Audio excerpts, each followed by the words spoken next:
Game's up, Llewellyn. I arrest you for the murder of John Russell and Mary McClure at 150 Liberal Street, Liverpool, on the night of January the 1st, 1935.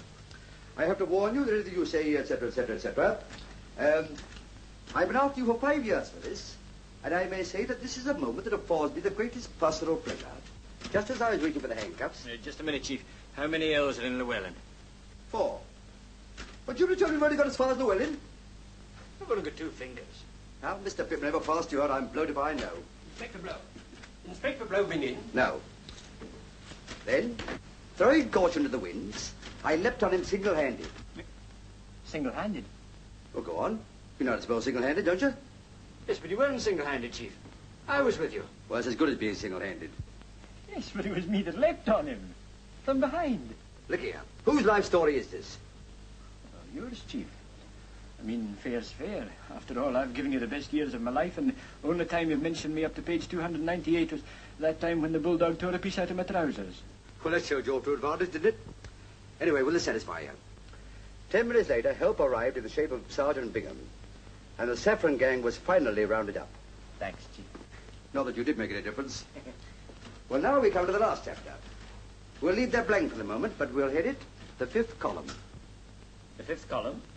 That's what I said. But you haven't had anything to do with the 5th column? No, but I'm going to. Listen to this. The Minister of Home Security today assured the government that the best brains in Scotland Yard will shortly be engaged to combat the menace of the 5th column in this country. Here, my boy. Inspector Hornleigh's next case. Yes, but it hasn't even mentioned it, Chief. No, but it says the best brains, and that narrows it down. Now, let's see, there's Jenkins in Yorkshire, Brown in Ireland. That leaves... Morning, Inspector Blow. Good morning. Still working on the life story for Titbits, I see. I thought of a good title for it yesterday. Oh? Yes. Whopping Tales of the Yard. I'll treat that remark with the contempt it deserves. Anything else, Chief? No. There's an unsympathetic influence in the room. Well, I'll just head up the new 5th column chapter, and then I'll leave it at that, eh? 5th column? How does 5th column figure in the fairy tales? It hasn't yet, but it's going to, eh? Oh, and who said you were going to be assigned to the 5th column case? A little dicky bird. Oh, I should bring that little Dicky Bird's neck if I were you, because he's singing the wrong tune. I suppose you think you're going to get the job, eh? Never mind, Hornleigh. Anyway, how could they waste a man like you on a job like that? Why not? Well, who's going to take care of the bottle parties?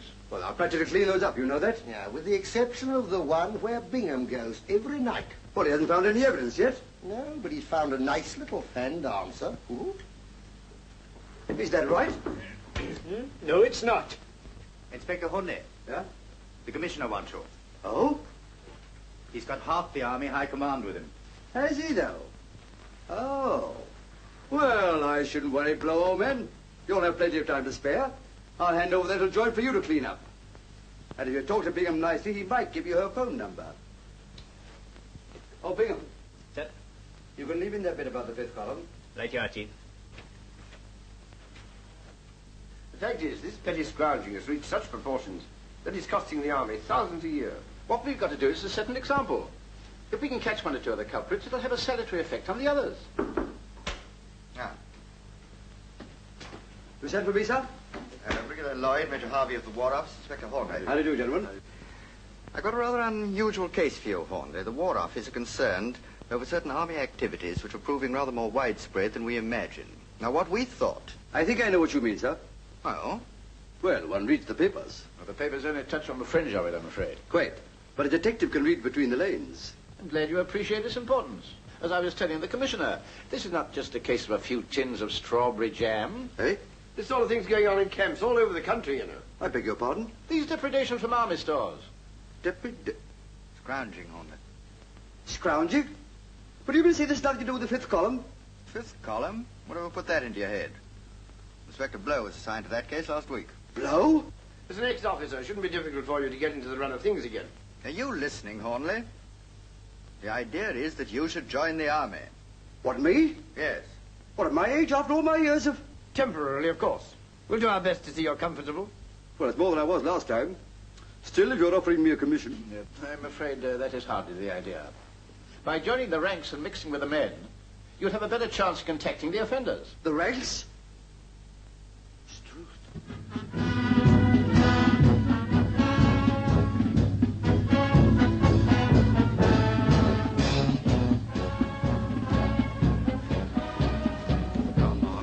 step out. What's the matter with you? Tired out. Well, we're all tired out. But we're not grumbling about it. But I've been carrying these things for the last 6 miles. By the time there was a changeover. All right, we'll have a changeover. Huh? Put the gun on your right shoulder. That'll leave your left hand free to carry the other stuff. I'm going to resign. You're not. You've been put on this job and you're going to stick it out. So what have we done in the case? We've been 10 days here, marching, drilling in Dublin. And all we've got to show for it is blistered heels and fallen arches. Well, you'll have to prop up your arches, my lad. It's Kandahar Day tomorrow. It's Kandahar Day. A field day. A 12-mile march with full pack, followed by a 3-mile attack over open country. Then some bombing and bayonet work. And if we're lucky, a band to play us home to bed. I won't do it. I won't do it. British Army or no British Army. I'm going sick. You'll do nothing of the sort. If you start going soft now, you'll give the game away. Yes. If I can stick it, you can. And if you go sick, you'll have more than the British Army to answer to. You'll have to answer to me. Going sick.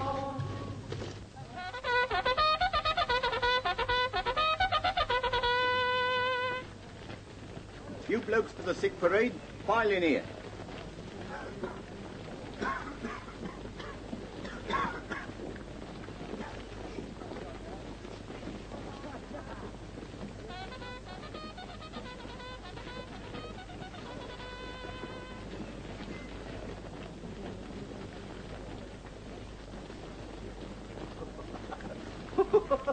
Cool, Blimey, we're well out of that lark, eh? Both perishing while we're full pack.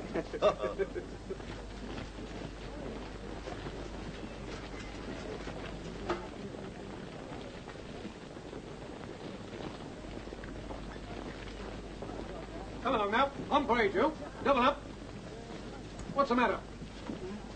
All right. I don't think I feel very well, Sergeant. In fact, I think I'll go sick. You can't go sick now. 7 o'clock in the morning's the time to go sick. Get on parade. Run along now. You heard what the day sergeant said. Private Lee. Coming.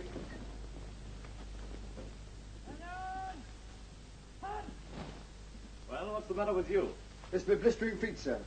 I've worn the tread off them.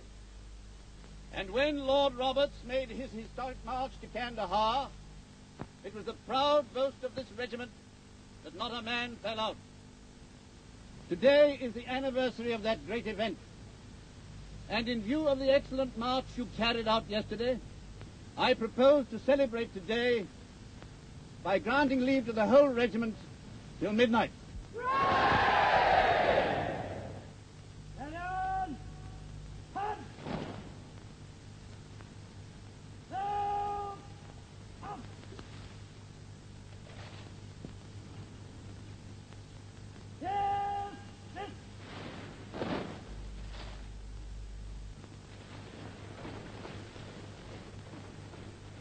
Beers, please. 2 beers? Yes, I'm having one for a sick friend. Oh, well. Here's one to be going on with. Oh, you're not dirty bad. Town note on a Friday. Gentleman opinions, eh? What do you think? Well, bookie, perhaps. Certainly not. Suppose now to tell you that I was one of those chaps that scrounge stuff out of army stores and sell it outside. Come on, you're having me on. I said, supposing. You get many of them in here? Can't say I've met anyone. Just wondering. There's a lot of scrounging going on, you know.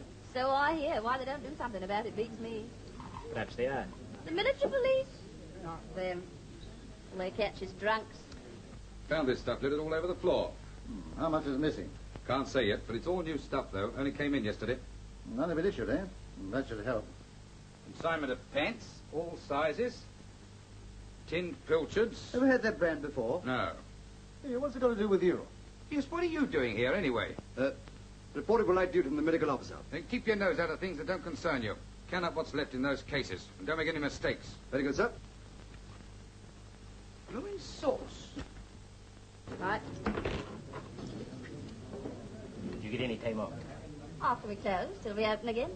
What about taking a punt and having a watercress tea with me up there? You're not backward in coming forward, are you? What do you say? All right, then. 2:30, outside. That's a deal. But on one condition. What's that? That you let me pay my share. Yes? Yes. Francis.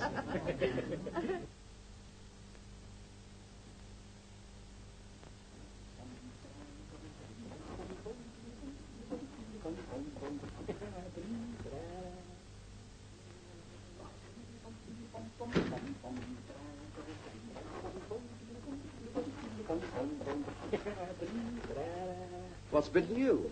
What a marvellous time, Chief. I've been out with a wee lassie. Look, here she is. Not bad, eh? Only 6 for 3. To Baldy, with love from Daisy. I'm taking her to the pictures tomorrow. For half day. My father's a Presbyterian, too. My father keeps an ironmonger shop. Now, listen, I don't want to hear our life history. While you've been making yourself ridiculous, I've been getting on with the job. And now you can help me. I'm onto something. Yeah? Yeah. Here's some salvers of stuff that was pinched last night. And if we can find any of it around here, we'll know who knocked it off.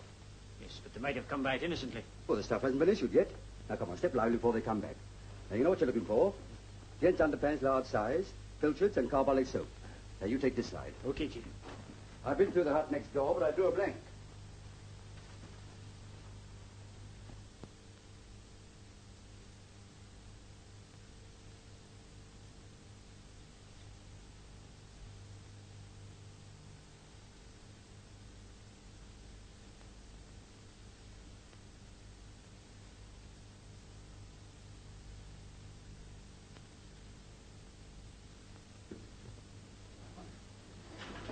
It was understood that we were only pretending to do this. Yes, we understood and the colonel understood. The sergeant makes it a bit slow in the uptake. Don't worry, you're playing it. Give me that handkerchief, you clumsy flatfoot. Come on. There's only 8 more.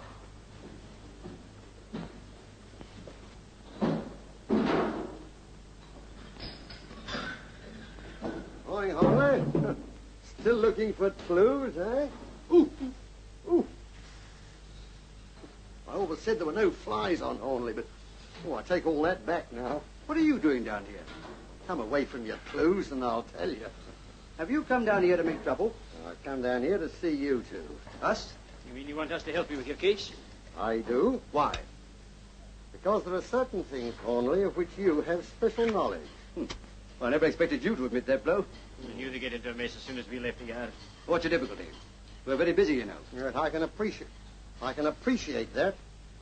Well, we discovered that information is being coded to Germany.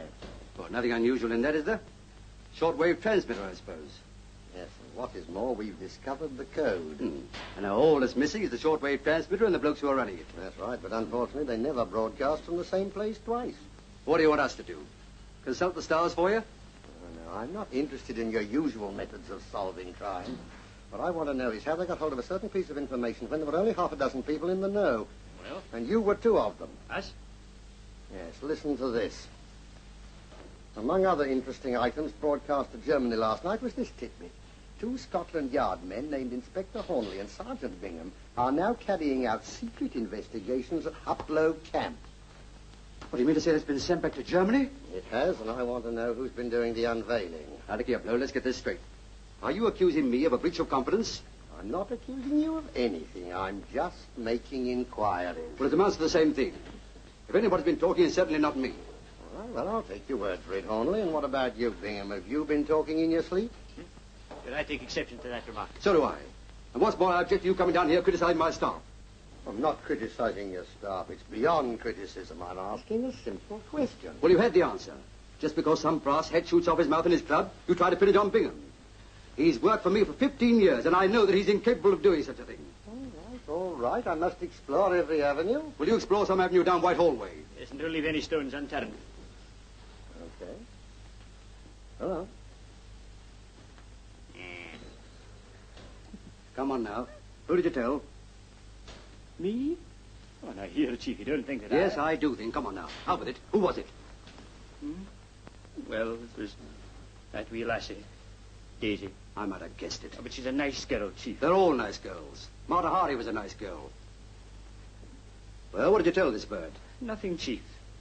She guessed. Don't lie to me. But it's true, Chief. She said that I looked like a detective. Well, that's the biggest lie of the lot.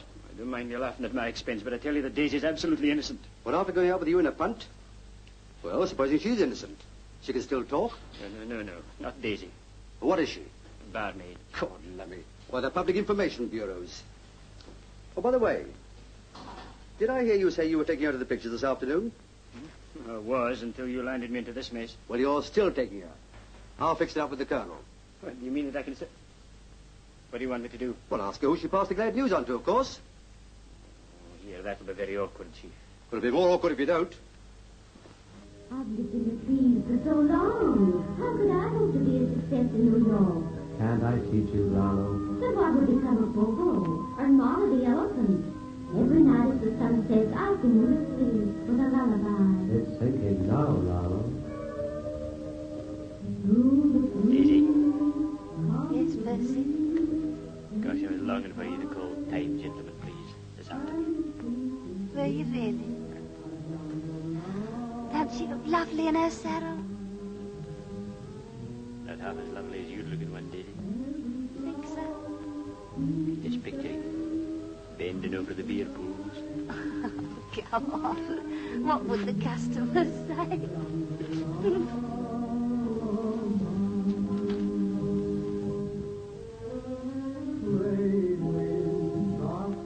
Daisy, What? remember when I told you yesterday about me and another chap Hornleigh being from Scotland Yard? Well? You didn't kind of mention it to anybody, did you? Of course I didn't. Hey, what are you getting at? Nothing, Daisy. I know you're not the sort to chatter, but... Well, somebody's been talking. Are you hinting that I've been speaking out of turn? I didn't say you, I said somebody. Well, you meant me. Here, little order, please. You've got no right to go making suggestions like that. Let me tell you, I've got enough to do in my job without gossiping. Yes, I know that, Daisy. But you might have passed it on, innocent like. I did not. Here, turn it up, will you? You're not in the bar of the Rose and Crown now, you know. There you are, you see. This is all your fault. Go. Now, take your hands off me, you insulting beast. Get out of here. Quiet. What's going on along here? Don't blame me, blame him. Hey, you. Come on out. Don't want none of that there here. I assure you there's been none of that here. Come on, you heard what he said. You're a perfect nuisance. We'll be cut right out. Your monkey tricks again. Can I help it if my sister becomes hysterical? Oh, come on. I'll...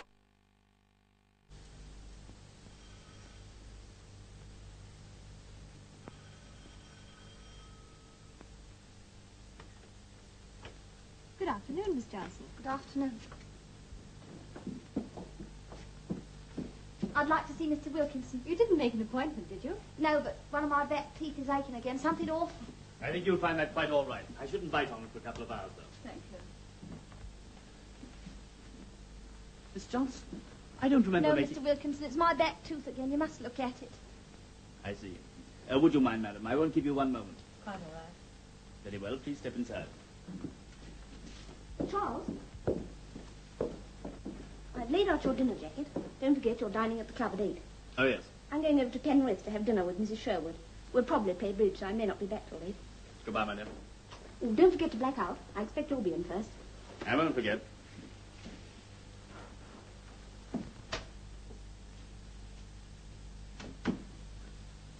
Why have you come here today? Your next appointment was Tuesday. Do you want that girl to suspect? I had to come. He's rumbled. Who? That yard man, Bingham, that I was telling you about. Did you pass it on? Of course. Well, they found out somehow. He questioned me this afternoon and said someone had been talking. Phew, I'm scared stiff. Where is he now? I left him in the pictures. You sure he didn't follow you? Positive. What am I going to do? Supposing they come and question. Deny everything. They've no evidence. And don't come here again. I'll contact you as soon as it blows over. Yes, but... Now, look here. Pull yourself together. There's nothing to be afraid of. Come on. It often aches like that after filling, you know. It'll be quite all right tomorrow, believe me. I hope so. Now, madam, if you please. Thank you. Come along, Yvonne.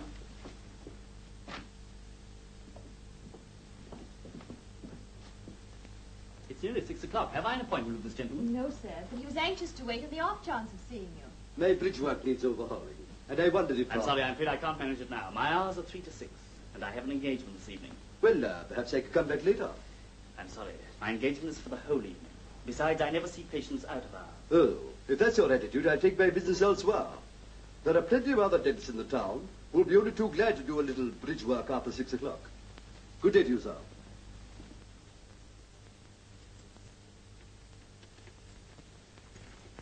How do you know there's no one at home? He told me he had an engagement. There's also a Mrs. Dentist, but she's out playing bridge. Any servants? One. Female. I went round the back and checked up. You're not the only one who's a success with women. I made an appointment to meet her at the Palais de Danse tonight. Yeah. Let's got rid of her. Sounds a very mean trick to me. Well, she was married. It serves her right. Ah, this is it.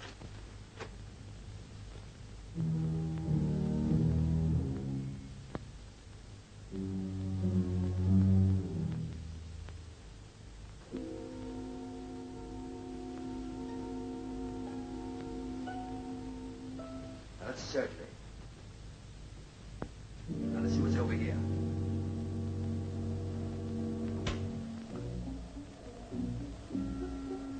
Call this curtains.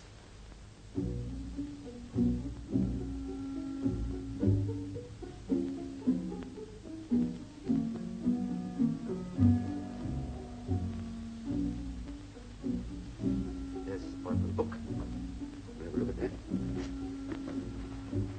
Still don't see why you should suspect Daisy just because you got toothache when she left me. I agree it'd be a natural emotion. What's her surname? Johnson. Johnston. And you shut your mouth off to her yesterday lunchtime. But she couldn't have seen him yesterday. She was on the river with me until 5 o'clock.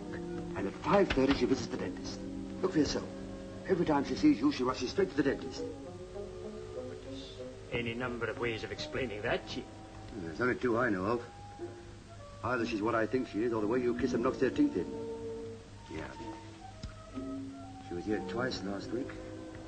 Once the week before. 3 times the week before that. Yes, a fellow called Weatherby sees the company often, too.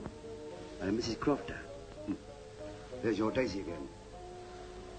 Supposing you're right. You can't prove anything with that book. Well, we might find something in that safe to tie up with it. What safe? Over there. The twin lock Hector. Easy. That'll be a burglar alarm wire running around the rim. Cut it.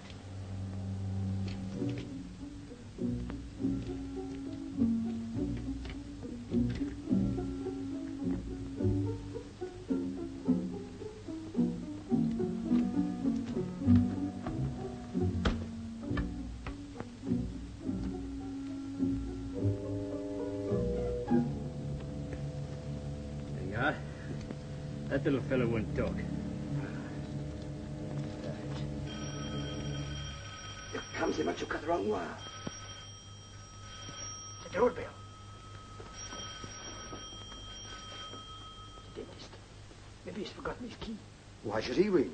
He knows there's nobody at home. Here, go and see who it is. But suppose... Go on, go on, go on. Go on.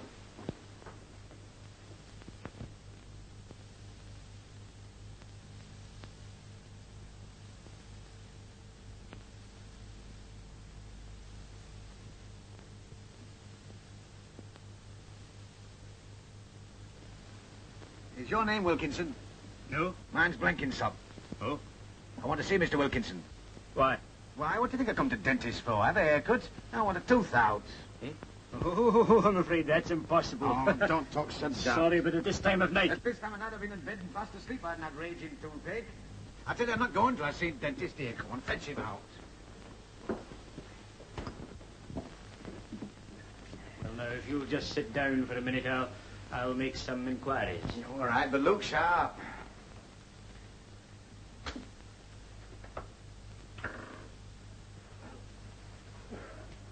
That's a patient, Chief. Says he wants a tooth out. What, this time? Perhaps he's one of their agents. Doesn't look like one. Well, how do you know? Take him in the surgery and pump him. How? Well, say that you're Wilkinson's assistant. That you're in his confidence. Yes, but I think he really does want a tooth out.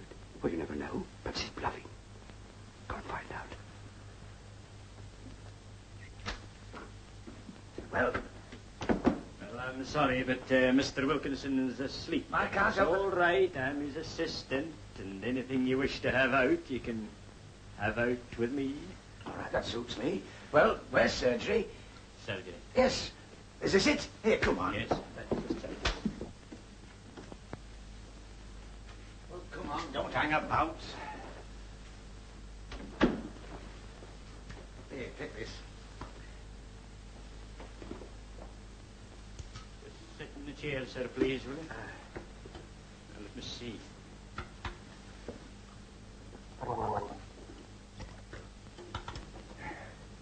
Nice evening, isn't it?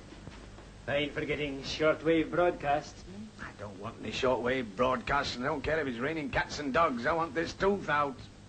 Let me say that I enjoy Mr. Wilkinson's full confidence. Well, I'm very glad to hear it. Shall I open my mouth now? Yes, certainly. You can tell me anything you want.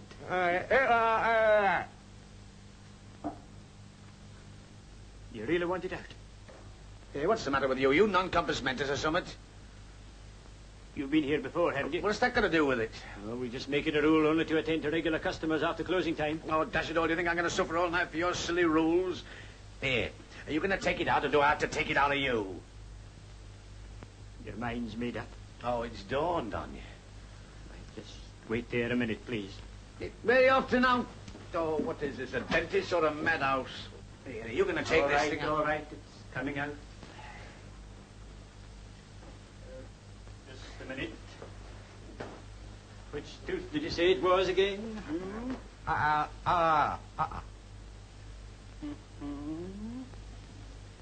Your top teeth are pretty good. They're false, you fathead. Oh, so they are. I see that now. They quite took me in for a minute. You want the plate out? No, just the tooth.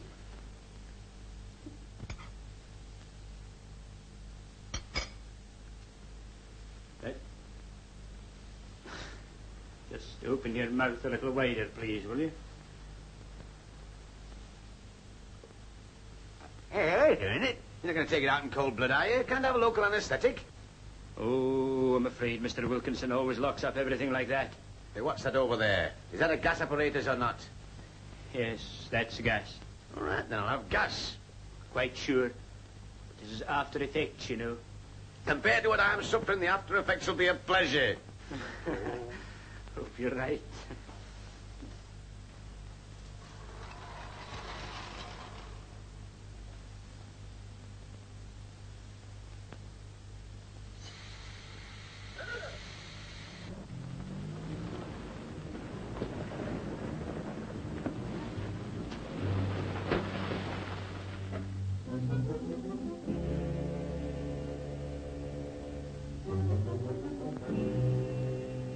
Now what's to do?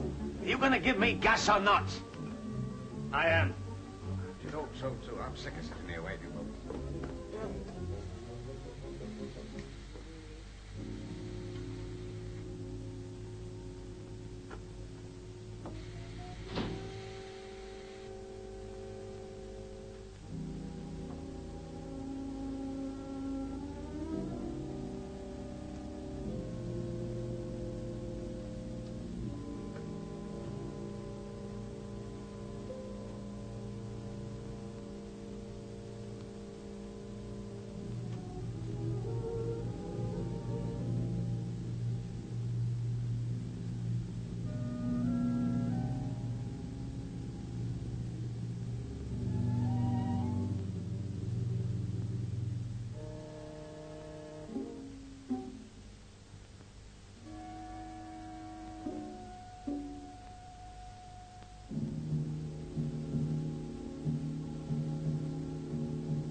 Must have cracked my jaw. No. Something went, but I don't think it was that. It must have given me too much gas. I feel very faint. Dear, come on, come on. The fresh air will do you all the good in the world. I'll take you to a taxi rank and see you in that car.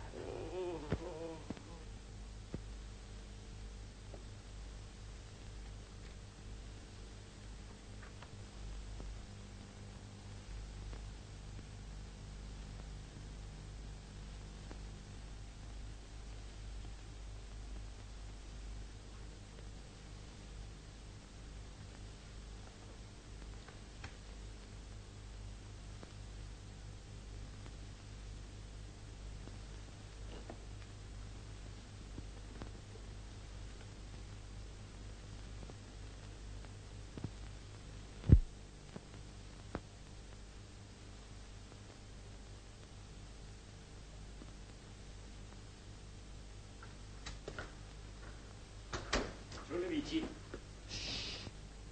There's nothing to shout about. You want to bring that dentist down here? What's happened to the patient? He's gone. Took his tooth out. In fact, two of them. What, do you want two out? Oh, but I just gave a hefty pull and there they were. Two of them. There's nothing in this business. It's money for jam. All you have to do is to turn on the gas. What, did you give him gas? Well, he demanded it. Look. $5 bob. Half a crown a tooth. Didn't want to pay for the other one, but the poor man was in no condition to argue. Oh, but he wasn't. Have you had any luck, Chief? I have. Yeah. Look at that. It's Daisy and me in the punt. Turn it over.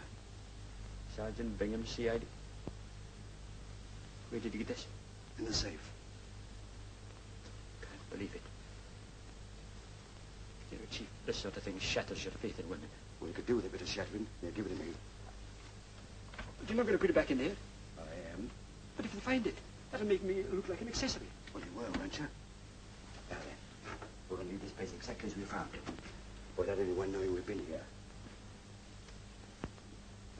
Why, Chief? Aren't you going to arrest Wilkinson? Not yet. You haven't left anything lying around in the surgery, have you? No, I've got the teeth in my pocket. I don't want to see them. Talk about a blooming cannibal. Curtains.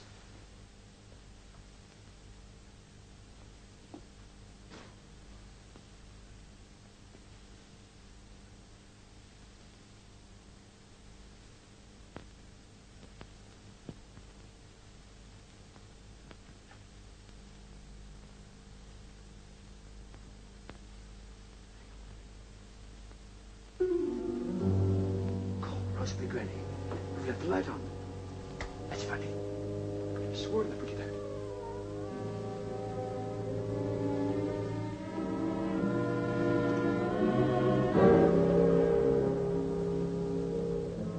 Struth, what have we done now? It can't be my patient, Chief. Oh, what's going to be? You... It's the dentist. Look, the gas is still on.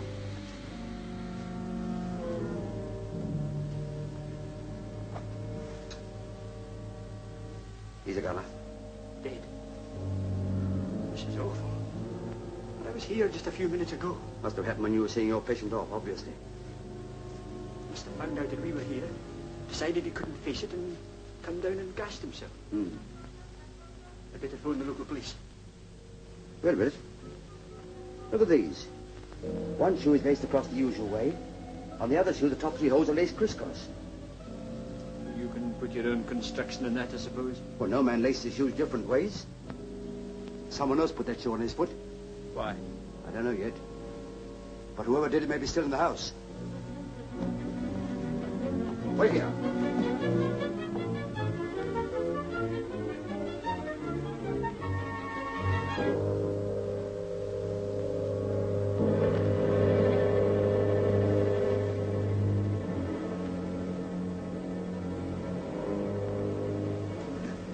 No sign of anybody. I'm going to make a search of Wilkins' bedroom and see if I can find anything. I'll come up with you, Chief. No, you don't. We've got no time to lose. Here, take these. Ring up the yard. Give Blow my kind regards and read that list over to him. What are they?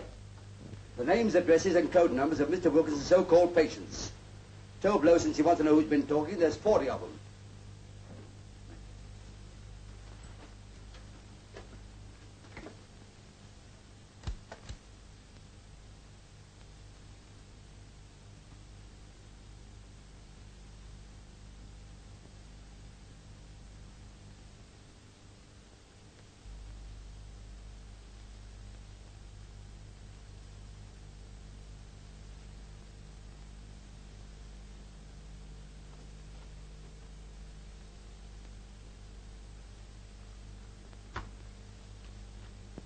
Sorry for the delay, Sergeant. Inspector Blow's just gone out. They're expecting him back in 10 minutes. Shall I ask him to ring you back? Yes, please. And it's very urgent.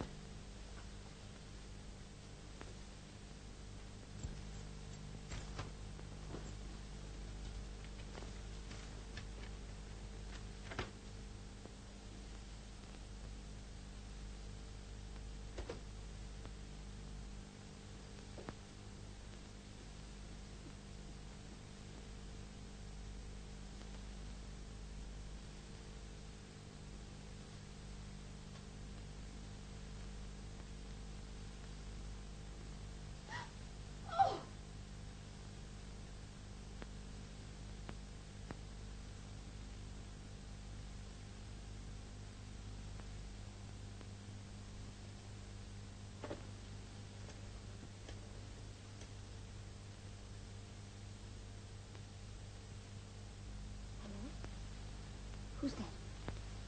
This is Mrs. Wilkinson speaking. I want to speak to Dr. Kirbishley at once, please.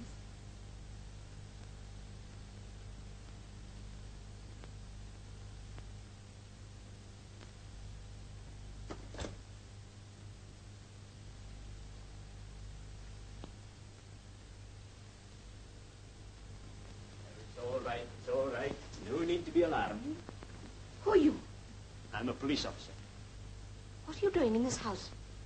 I'm here in connection with your husband. He's dead.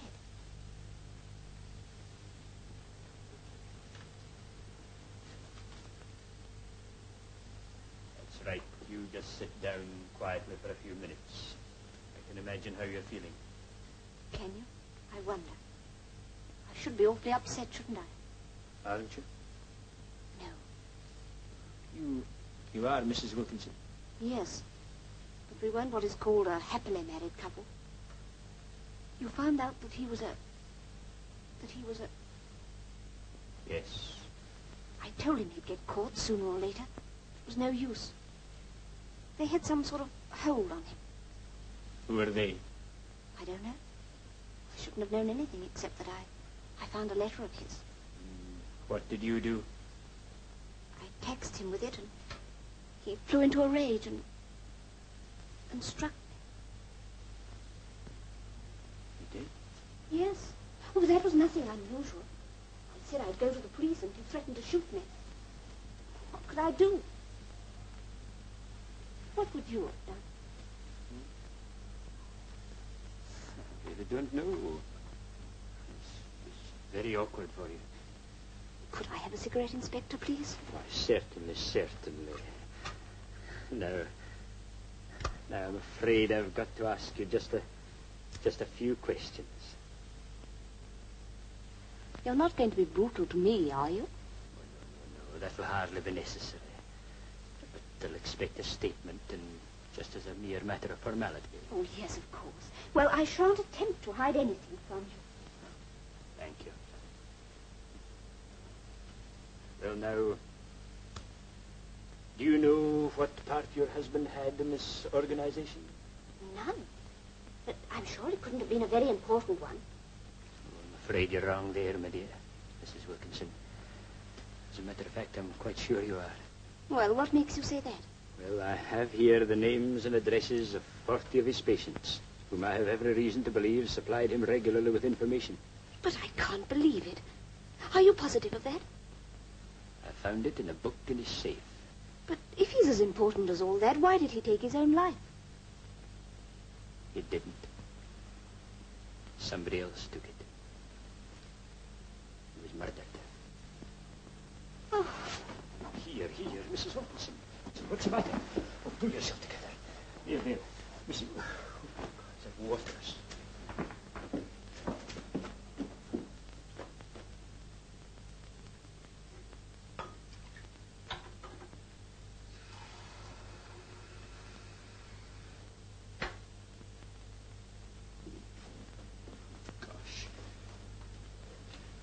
There.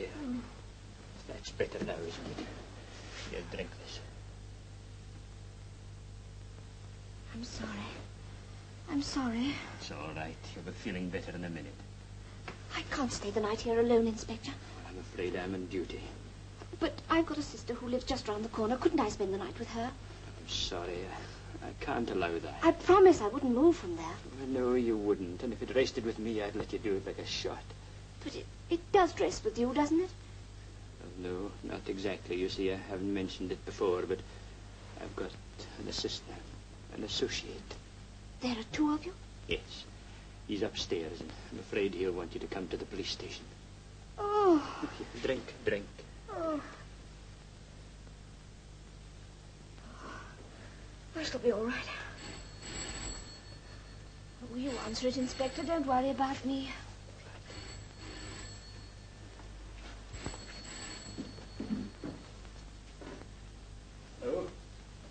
Hello, yes? Oh, Inspector Blow. Yes, this is Bingham. What are you ringing up at this hour for? I decided to confess after all. Certainly not.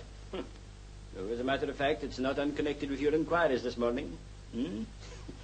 Well, now, Hornleigh and I decided that as you were floundering about to give you a bit of help. To put you in the right road, as it were. No. No, I must correct you there. My mother and father were married properly at the kirk at Paisley. And that remark comes very badly from you after all we've done. All right, if you'll just keep calm, I'll tell you. Well, I have here the names and addresses of about 40 people who have been passing information. Yes, if you'll just get out your little pencil and paper, I'll read them out to you. You ready?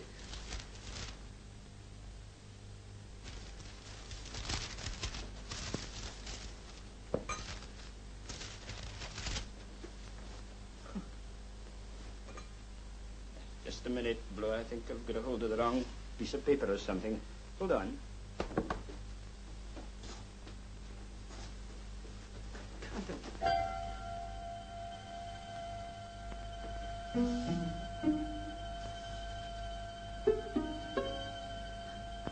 Mrs. Wilkinson. Mrs. Wilkinson. Mrs.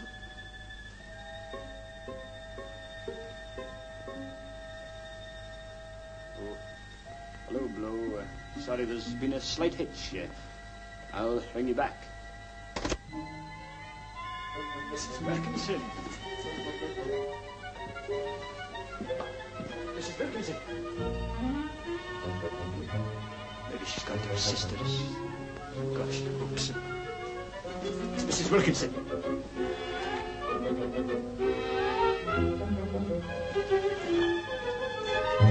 Mrs. Wilkinson.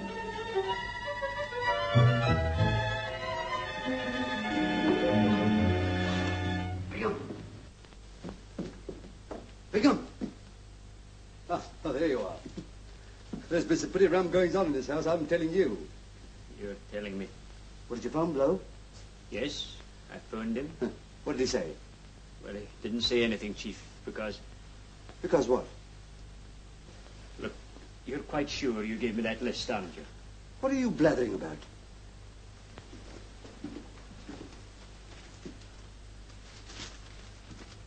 That's all I've got, Chief. There's nothing on it. Look here. What the blaze have you been doing while I've been upstairs? Had it in my hand when I first phoned Blow. Well, go on. Well, he wasn't in, and so I put it back in my pocket. I know it was there when she came in, because... She? Mrs. Wilkinson. So she's here? Well, she was here. Was? Yes. I'm afraid she's gone to... Gone where? Just through that French window. Look here, you drunk as well as incapable? Told her to stop here, but she must have slipped out when I was on the phone.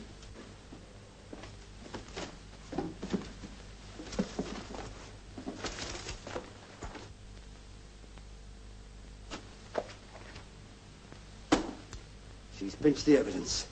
But I think I know where we can find her. Where? At her sister's. What's the address? Now listen to me, you big dome vacuum. Hasn't it dawned on you yet that woman was simply playing you for a sucker? Well, what happened then? Well, I had just phoned Blow when the front door opened and I hid behind the curtains. Yeah? Well, she came in, saw the body and rushed to the telephone. She dialed the number and asked for the doctor. What doctor? Kerbishley. Or maybe Carbishley. And then? Well, she must have seen me behind the curtains because she screamed. So I stepped out. And what did she tell you? That her husband was a spy, and that he used to beat her. Yeah, and you sympathized with her? Well, in a way. God, lummy. The woman hasn't been a widow 5 minutes, but she's fair game to you. Then I suppose you told her about that list. I did mention it. I knew it. She fainted. Yeah, then you helped her onto the settee. Yes. And she pinched the list from your pocket. You went to fetch her some brandy. Water. And she switched the blank sheets back on you. It's as plain as a pikestaff. And there's no Kerbishley or Corbishley in the book. But I'm sure it was Kerbishley. You made about as big a hash of this as anything you've done in the whole of your misbegotten career. Here we are, working on a case which has nothing to do with us. You get hold of the star witness and let her go with all the exhibits. Look, couldn't we just slip out like and not tell anybody we were here? Well, after you phoned the yard, with the murdered man in the other room... He may not have been murdered. He was murdered. While you were mucking things up down here, I've been busy. Wilkinson was planning to run away to South America. Passports, permits, all in order. But somebody or other didn't want him to go. So they waited for him upstairs. He came in, was just changing to his slippers, and they nipped up behind him, laid him out, slipped his shoe on again, brought him downstairs, bunged him to that chair, and tried to make it look like suicide. How does that sound? There doesn't seem to be anything missing. No, except the clue to the murderer, that list of agents, and Mrs. Wilkinson. Apart from that, it's all sewn up. Well, I suppose there's nothing else to do but hand it over to Blow and we go back to the gents' underpants. Now, look here, I don't want to hear that defeatist talk. We're going to search this house from cellar to roof. Now, go on, you start outside. I'll start in here. And if there's a whiff of a clue, we'll smell it out.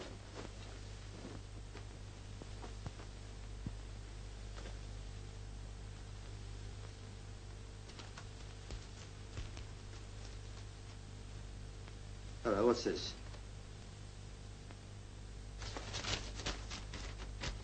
March the 12th. No address. My dear Wilkinson, I am sorry to hear you propose taking a holiday. I feel strongly that a journey would not be good for your health at the present moment. I must therefore urge you to cancel it. Yours, A.K. Sounds like a letter from his doctor. Sounds like. Of course it is. A.K. Kerbishley. The doctor she rang up. Yeah, and it doesn't exist. At least not in the phone book. He might be in another district, Chief. He might.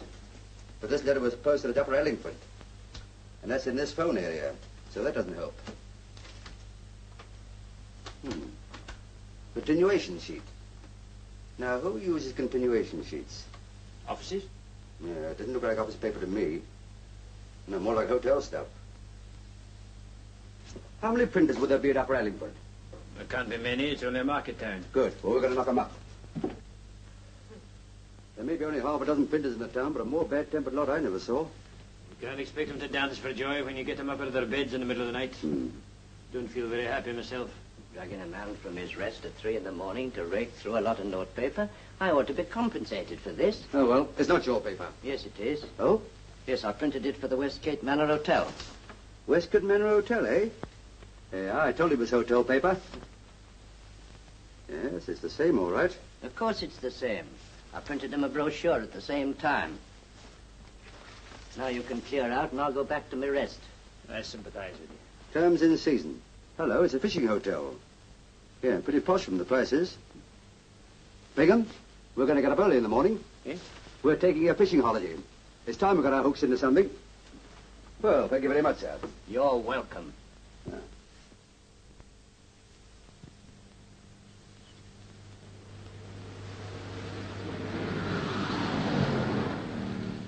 Morning, boy.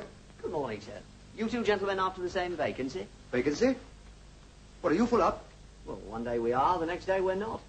If I had my way, I'd give them mistresses and stop all this chopping and changing. Hey, what about our luggage? You brought your luggage with you? Optimists, aren't you? You don't look very busy. No, we're not now. They're all out on a paper chase. You did say paper chase. Yes. Got me up at 6:30 this morning.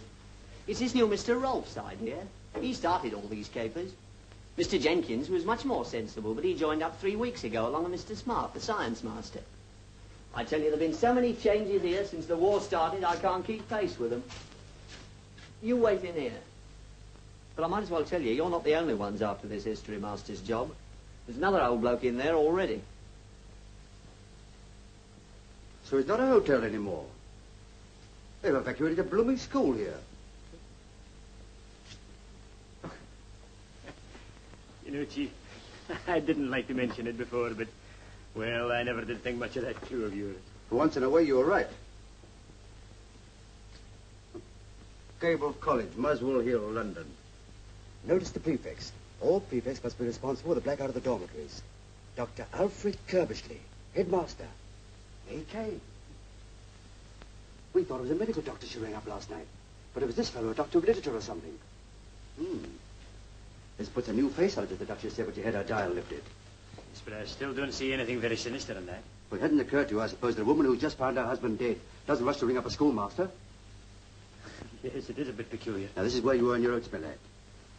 Put that luggage back into the car and drive down to the town. Put up at the local hotel and find out all you can about the doctor.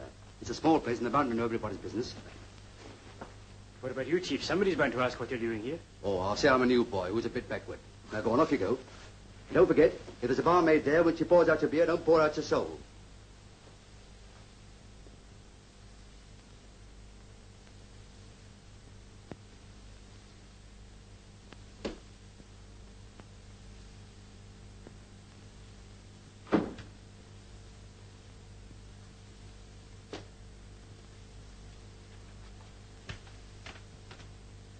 Good morning. Good morning. Are you an applicant? Yes? So am I. Really? My name's Mackenzie. Professor Alec Mackenzie. How do you do? My name is Nuttall. Horace Nuttall. How do you do? You may have heard of Mackenzie's History of Europe for schools. Oh, yes, of course. I wrote it. Really? You haven't actually met Dr. Curbishley yet, I take it? No, but I rather fancy that's just a formality. Ah, well, I suppose there's no objection to my waiting. No, not in the least. If it isn't a rude question, what was your last school? Borstal. Boston. Oh, yes. Boston. I beg your pardon? Borstal? Yeah, but isn't that a penitentiary? Yes. But surely a qualification for a master at Borstal would hardly be a recommendation to this school. On the contrary, my dear sir. I'm just the man for this school. Why? But they mentioned it in the advertisement, didn't they? The school times gave me to understand that this was an establishment for the sons of gentlemen. Oh, is that what they said there were sons of? Well, I hope I'm not here under any misapprehension. Well, it's not as bad as Borstal, if that's what you mean. As a matter of fact, they frequently send their good conduct lads here. But you seriously tell me this is a corrective school? Well, didn't you know? I certainly did not. Oh, there's nothing to be worried about, my dear Professor. You may find it a trifle alarming for the first 2 years, but you get used to it. Well, bless my soul, look who's here. If it isn't young Bingham. Now, there's a fine example of the good conduct lads they sent here. Oh, but they shouldn't let him have a knife. Why not? Well, he's a nice enough lad, but he has fits of violence. As a matter of fact, I remember once at Borstal, he attacked the carpentry instructor with a chisel. Good heavens. You see... Oh, I'm sorry, sir. I didn't know there was anyone in here. That's quite all right, my boy. What do you want? A book, sir. A book? Yes, sir. Help yourself, my son. Thank you, sir. Excuse me, sir. Oh, let me help you. This one? Yes, please, sir. There we are. Thank you, sir. Not at all. All this greatly perturbs me. Hey, you! Hey! Give me that back. And don't forget you do anything like that again. You rascal. What's happened? Have you missed anything? I beg your pardon?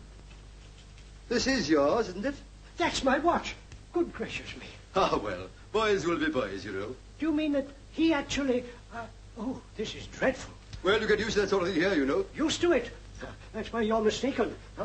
I wouldn't teach in this class of school for any consideration whatever. What, you don't mean to say you're going to turn it up? Yes, I am. Oh. And I'm very grateful to you for enlightening me. Cheerio.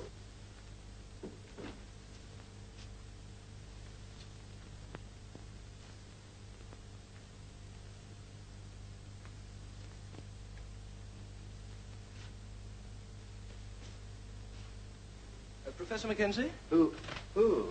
At your service. Will you come this way, please, Professor? Dr. Curbishley will see you now. With pleasure.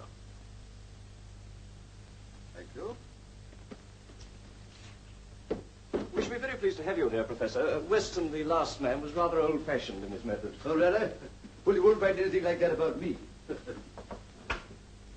Professor Mackenzie, sir. Dr. Kirby. How do you do, Professor? Welcome to Gable College. How do you do? You'll find us in strange surroundings, but tempora mutanta, nos et mutamur in illis. Yes, very apt. Please sit down. Yes. I feel very honored that a man of your scholastic reputation should consider my little establishment worthy of his services. Not at all, not at all. How long were you at Hartburn? Now, let me see now. It must be what? 15 years, if a day. I see it says 20, huh? 20, was it? Oh, time does fly. Dr. Swan speaks of you in the most glowing terms. Yes, we got on very well together. I was very fond of the old Swan. Well, I don't think we need discuss it any further. It seems most satisfactory to me. I take it the salary I mentioned in my letter is acceptable to you? Under the circumstances, yes. Oh, there is just one other thing, and it's rather important. Can you start at once? Oh, absolutely. As a matter of fact, I've got my luggage with me. Really? Well, that removes that obstacle. Right. Well, I think you'll find it very pleasant here, Professor. Here, Mr. Jennings? Oh, yes, indeed, sir. I'm sure I shall. It'll be an honor to have you teaching with us, Professor. Hello, yes, Dr. Kirby speaking. Who? Well, I'm afraid I can't discuss it now. I'm engaged. I'll send you a school prospectus. But I must see you. I've been trying to get you since last night. Just a minute. Well, I think that's all for the moment, Professor. Mr. Jennings will show you to your study. This way, please, Professor.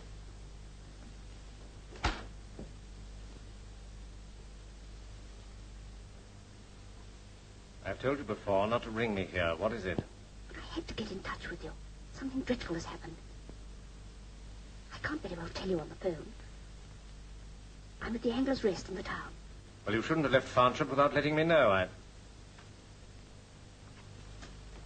Oh, I'm so sorry, Doctor. But I wonder if you would let me have my testimonials back. I know you wouldn't mislay them, but I'd rather treasure them. Yes, of course. Thank you. Yes. Thank you. Thank You must realize it's impossible to talk now. I'll be down there at 9 this evening. Until then, stay in your room. Goodbye. Could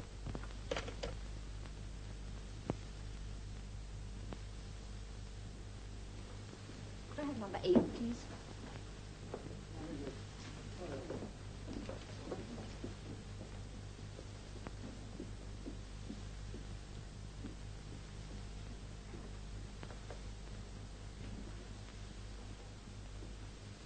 Good morning, sir.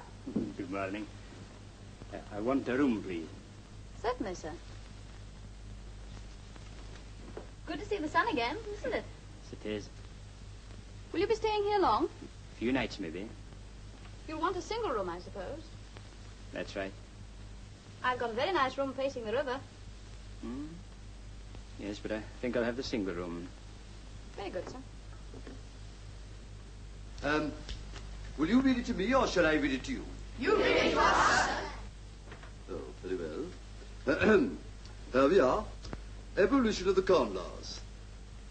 The effect of the Industrial Revolution, connected with the mechanical invention and the utilization of steam, transformed Great Britain from an agricultural to a manufacturing and commercial country. Everybody understand that? Oh, yes, sir. Oh, well, the opposition to the Corn Laws steadily increased. At length, the Conservative Premier, Sir Robert Peel, became a convert to free trade, and in 1846 carried a measure to put an end to the Corn Laws. By this act, the duty on corn was at once greatly reduced.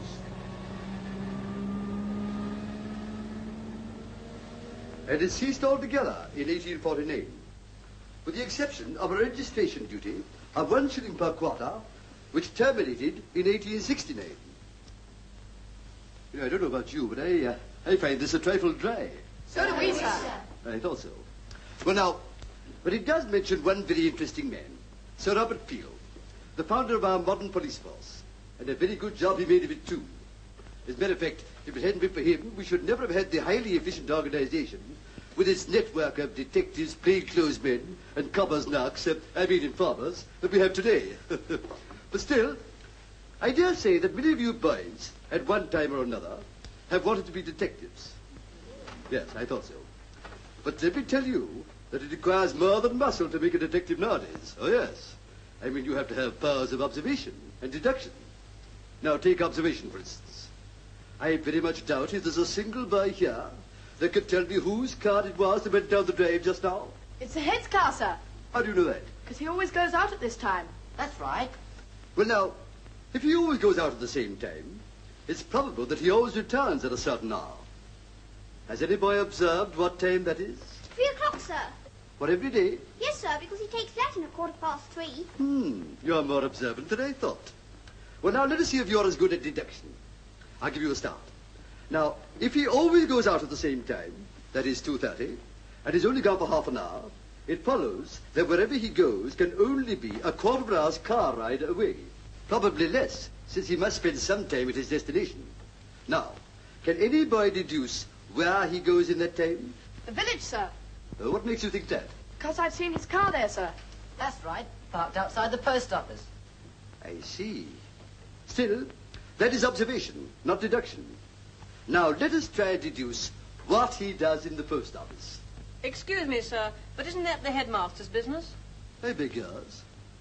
Am I to take that as being tantamount to a rebuff? Well, sir, I really meant that... Don't apologize. You're quite right, my boy. It's no concern of us what he does in the post office. So as a quid pro quo, if I take my nose out of the headmaster's business, perhaps you'll stick yours in that book and read from where we left off. What they're doing is they're butting in on a case that doesn't concern them. My case. If you're right, I shall have something to say to Inspector Hornleigh and Sergeant Bingham.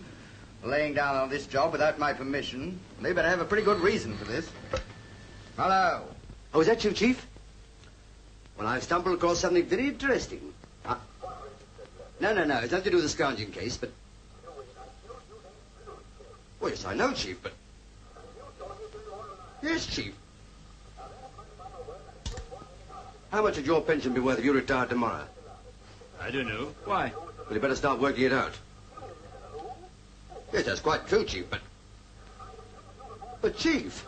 That's my last word. And I don't want any arguments. So you can just take the first train straight back to London. Murdered? Who's been murdered? Says that dentist didn't commit suicide. Now, have you any clue as to who's the murderer? You know? Then why didn't you arrest him? Now, that's got nothing to do with it. I told you before, that's Blow's case. And tell him I resent his interference. Who's talking to him, you or me? Oh, you, sir. Very well, then. Don't interrupt. Registered letter? What registered letter? A registered letter is posted every day to 121 Wessex Street, London. And I want to find out what is going on there. Tell them we think it's the headquarters of the whole outfit. Now, look here. What with two of them jabbering at one end of the line and you hissing in my ear, it'd be quicker if I went to London after all. Wessex Street is SW1, you know. Now, don't you shove your oar in. 4 policemen's enough on one line without the help of the post office. No, Chief. Lord, let me... No. Now, all I want you to do is to get somebody competent to watch 121 Wessex Street until the registered letter arrives, and then pounce and catch the lot of them. And afterwards, ask them to ring up Bingham at Allingford 69, and I'll beg the murderer. Fine. Good night, Chief. Ooh. I could do with a drink after that. What about the post office? Well, it's a bit late at night, but since it's been such an exciting day, I think I'll have a small whiskey and soda. Bingham, order 2 small whiskies, will you? I'll have a double. Hello, miss. Ask the waiter to send up 2 double whiskies and 1 small one. Sam, 1 whiskey and 2 doubles for number 2. Right. Oh, and find out what they want to eat.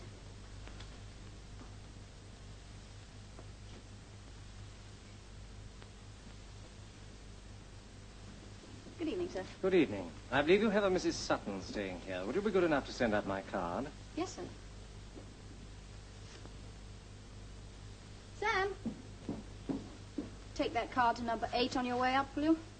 Very good, sir.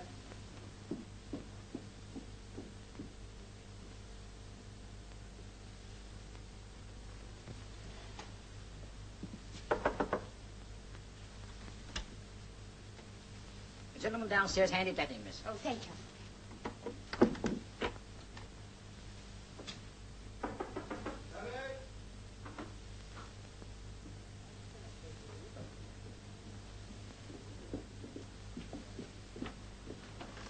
You said you'd be here at 9 o'clock. It's nearly 10. I know.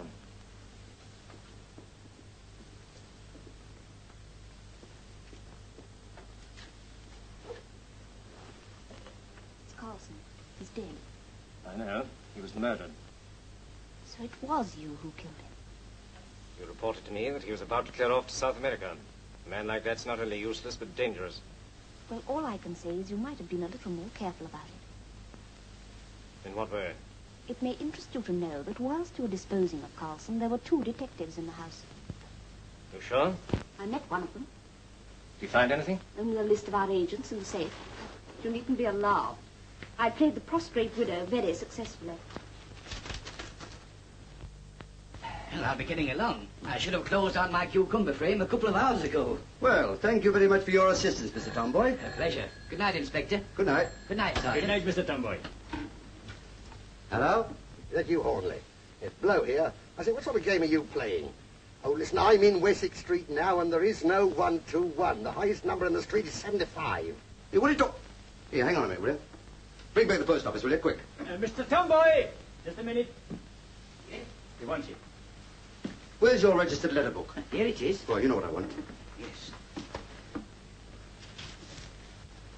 Ah, here we are. Now, this can't lie. I've got the post office registered letter book here. Now, there's been a registered letter sent to Mr. E. Knight, 121 Wessex Street, practically every day for 3 months. I suppose you can count up to 121? And I don't want any insults. You asked for someone to check up on this, and I've done it.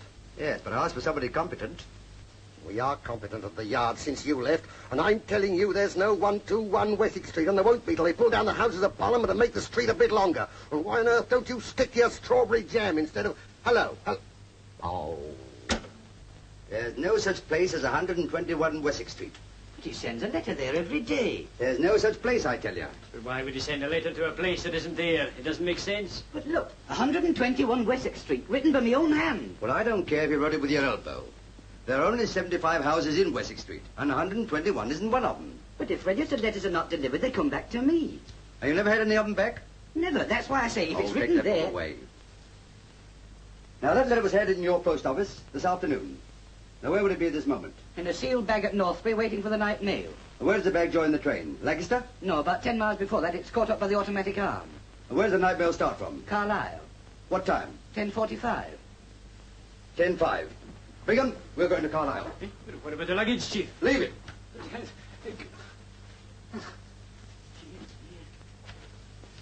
I'll get you a passport, Helen, and you can go abroad to a neutral country. There must be one left somewhere. Wait a minute. There's the detective who's in the house. Which one? The tall one. The little fellow they've got in tow is the village postmaster. And I was under the impression that the man with him was my new history master, and I appear to have made a mistake. Suppose it was just a nominal charge for the room, seeing I haven't slept in it. I'm sorry, sir, but I'm afraid you'll have to pay the full price as you've used the room. You're charging me for bed and breakfast, and I haven't it either. Go on, pay up and don't argue. Well, if it was my own money, I'd be adamant. Seeing it will go down in expenses or concede the point. They must have found out I was here. If they had, they'd hardly be leaving. No, I fancy they've something else on their minds. Oh, can't you pocket it without counting the change for once? Come on, come on. Good night, Mr. Tomboy. Minute X again. Right. Oh, good evening, Mr. Tomboy. I wonder if you'd mind obliging me. I know it's after post office hours and all that, but I should be very grateful if you'd break the rules and cash a money order for me. Well, Unfortunately, I wasn't able to get to the bank today. Oh, certainly, Dr. Kirbysley, with the greatest of pleasure. Oh, thank you very much. I'll run you down to the post office now, shall I? Oh, thanks. Yes. Well, it's one of the registered letters for London. I made a mistake about the receipt. Got the addresses mixed up. If I could have it back, I could put it right in a few minutes. It's gone. Oh, very well. The registered letters have already left Northbury for the mail train. It's too late to stop them now, Dr. Kirbysley. There's nothing I can do.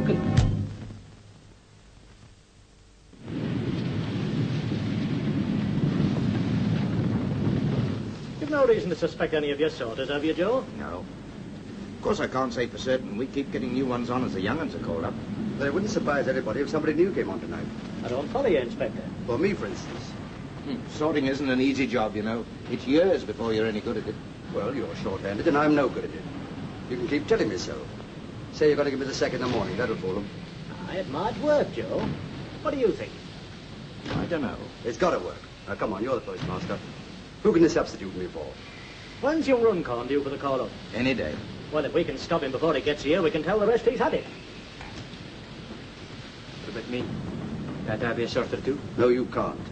You're going to be what you've always been, a passenger. Hello. Send George in here, will you please? Runcorn's been called up.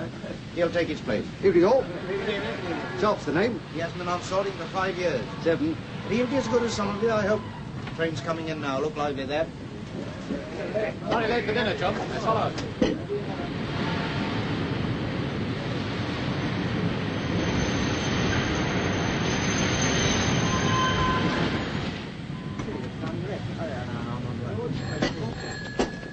Hello. Foster. Wanted on the phone. Better hurry. Hello? Yes? I had to warn you, 2 detectives will be on the train tonight. No, if you're careful, it'll be all right. One of them's tall, bald, looks intelligent and isn't. The other one's short, with a sour face, doesn't look intelligent and is. Has he got a heavy lower lip? Oh, well, I've seen him. He's the new sorter. They're working fast. Listen, whatever you do, don't let him get hold of that letter. No, leave that to me. I don't like the sound of it. Gotta go.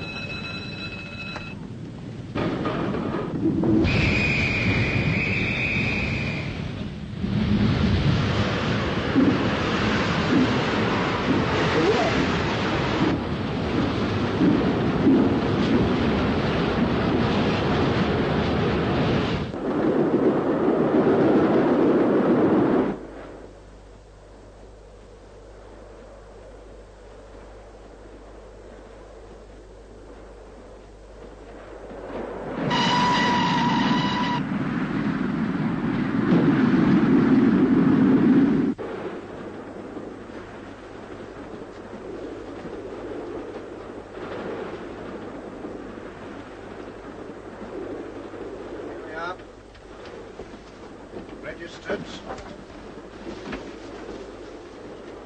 Beats me what people find to write about. No consideration for others, that's what it is.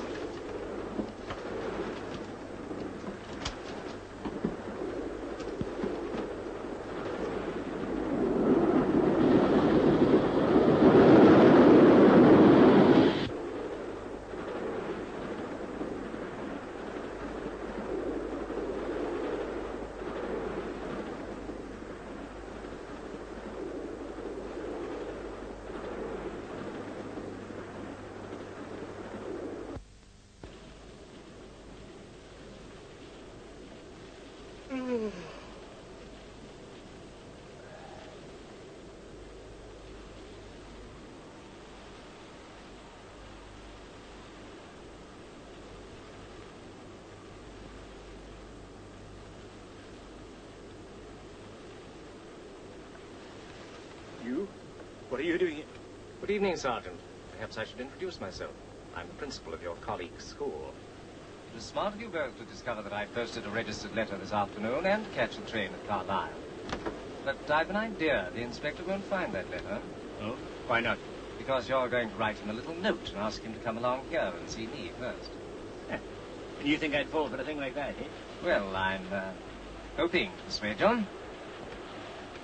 Suppose you know it's a very serious thing to point a gun at me like that.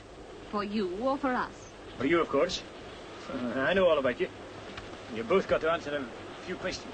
I'm sorry, Sergeant, but as a schoolmaster, I prefer to put the questions. And at the moment, I'm asking you to write that note to Hornleigh. You think I'd do that? I should if I were you. Over my dead body. Isn't that rather an unfortunate way of putting it? I think we can avoid that unpleasantness for the moment. Evan, would you mind relieving the sergeant of his wallet? Careful, Sergeant.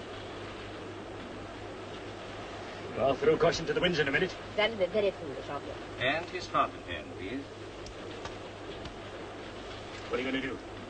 I spent a considerable period of my youth practicing the art of forgery or suffering the penalties for it. Helen, would you mind? I imagine we shall find an example of your handwriting on your identity card.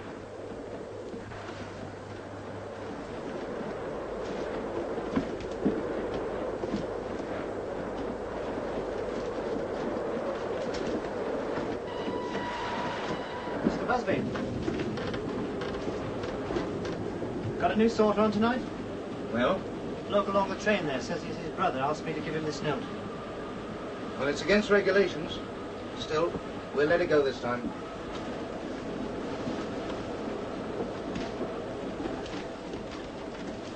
You're still on that lot?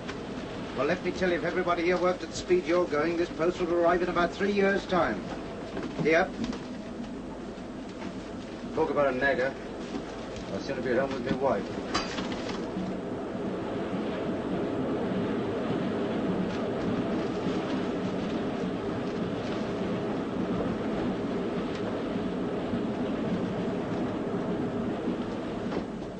I've got to go along and see my sergeant. The letter I'm after is in the SW hole, number 20. It's addressed to Knight, 121 Wessex Street. Keep your eyes glued to it while I'm gone, will you? Okay.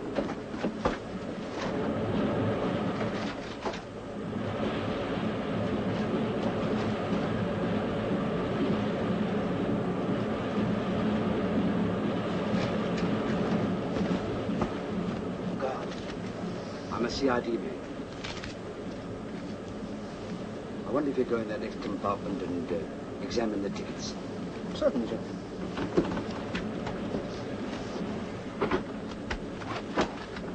Tickets, please.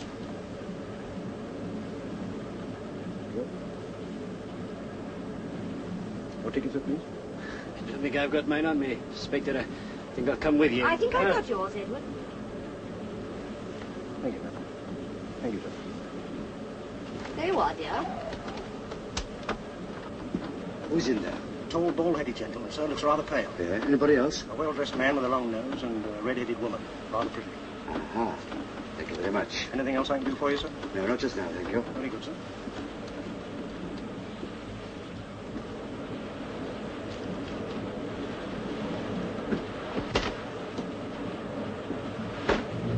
Excuse me. What's he think he's doing?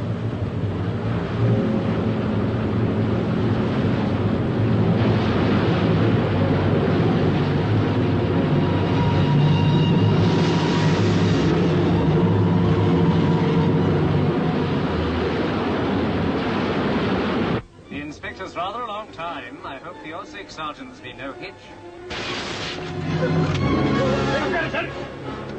Don't move.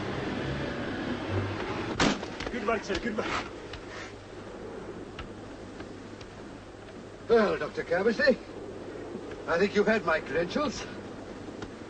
Go on, watch him, Bingham. I'll be back in a moment. Yeah. And don't let this redhead try any more of her tricks. Yes, sir.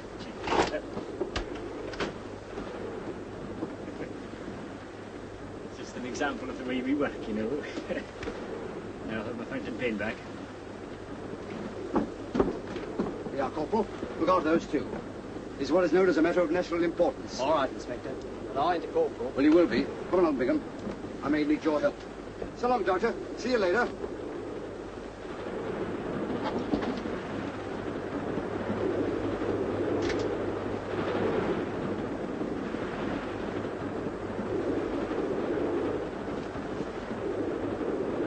Here, where's that registered letter? Which registered letter? The one that was in there.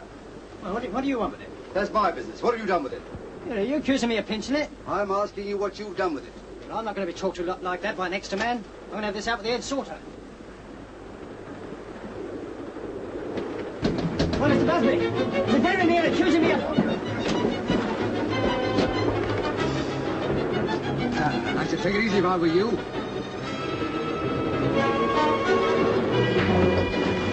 All right, fellas.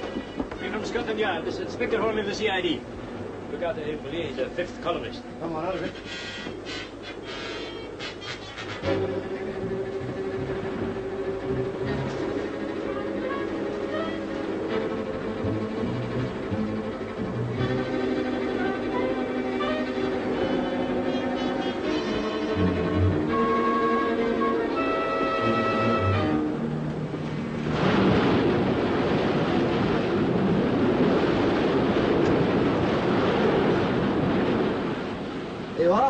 The little fella that never broadcast in the same place twice.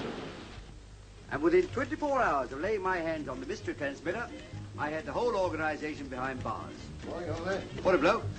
Still on the last chapter? Making the most of it, I suppose. I am. Oh, I mentioned that you had some connection with the case. Oh.